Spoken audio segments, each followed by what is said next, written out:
আজকে আমিও বানিয়ে ফেললাম সেই বিখ্যাত কচু বাটা ভর্তা।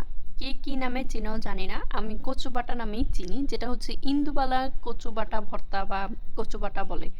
যাই হোক, চলো ভিডিওটা শুরু করি।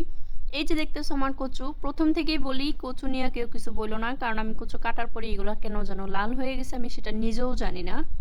ও হ্যাঁ, আরেকটা কথা বলিনি, এই ভর্তাটা দেখতেছি অনেকদিন ধরেই, কিন্তু মেনলি কথা হচ্ছে আমি যে আপুর ভিডিও দেখে এটা বানানোর বা খাওয়ার ইচ্ছা জাগছে, সে হচ্ছে আমাদের মনি আপু।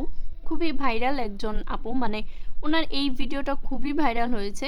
তো আমি মনে আপুগুলো ভর্তা বানানো দেখি, এই ভর্তা বানানোটা মনের ভিতরে উৎসাহ জাগলো যে আমি একটু ট্রাই করি।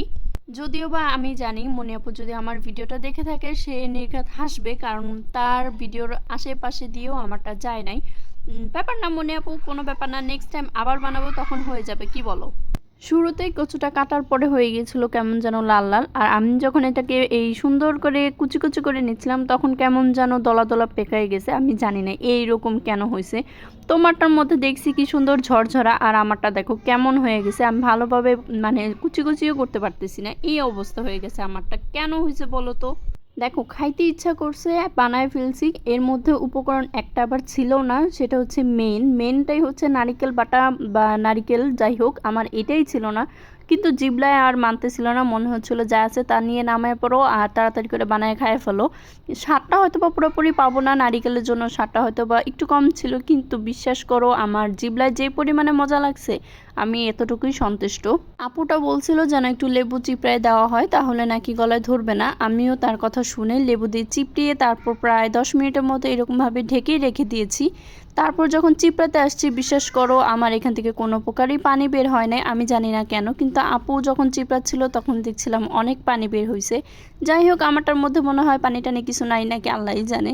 আমিও সুন্দর মতো চিপড়ানোর চেষ্টা করতেছি, কিন্তু কিছুই হচ্ছে না, মানে কোনো প্রকার পানি কষ কিছুই বের হচ্ছে না। আমারটা হয়তো একটু বেশিই খাঁটি হয়ে গেছে। যাই হোক, হাসলাম একটু। তারপর এই যে আপু হচ্ছে পাটায় বাটছে, আমি আবার পাটায় না বাইটা মনে করলাম যে আচ্ছা ব্লেন্ডারই করি। সব কিছু দিয়ে আমি এখানে ব্লেন্ডারে এখন একটু ব্লেন্ড করে নিব, আর তারপরের অবস্থাটা দেখো কি হয়েছে। মানে আপুরটা কি সুন্দর ঝরঝরা হয়েছে, আর আমারটা এটা কি হয়ে গেছে, যাই হোক কেমন জানি থ্যাকথ্যাকা হয়ে গেছে। ব্যাপার না, এইবার থ্যাকথ্যাকা হয়েছে, নেক্সট টাইম ঝরঝরা হবে, কি বলো আপু? ভাই, সাহস করে কোনো একটা জিনিস উদ্যোগ নিলেই নেওয়া হয়ে যায়। আর এই দেখো আমার ভর্তার মেন কালার, সরিষার তেল দেওয়ার পর না আসলে আপু কালারটা একদম চেঞ্জ হয়ে গেছে। আর ও হ্যাঁ, আচ্ছা বলি এটার মধ্যে আমি কি কি দিছি। এটার মধ্যে দিছি হচ্ছে নারিকেল বাদে সব কিছুই, মানে সরিষা দিছি, রসুন দিছি, কাঁচামরিচ দিছি, দেন হচ্ছে লাস্টবার একটু সরিষার তেল দিয়ে মাখায় নিছি। এরপর দেখো আমি খাইতেও বসে পড়েছি, আর খাইতেছিলাম আর বলতেছিলাম আসলেই ভর্তাটা অনেক মজা হয়েছে, কেন নারিকেল বাটা নাই আমার কাছে, আমি অনেক দুঃখ পাইলাম রে ভাই।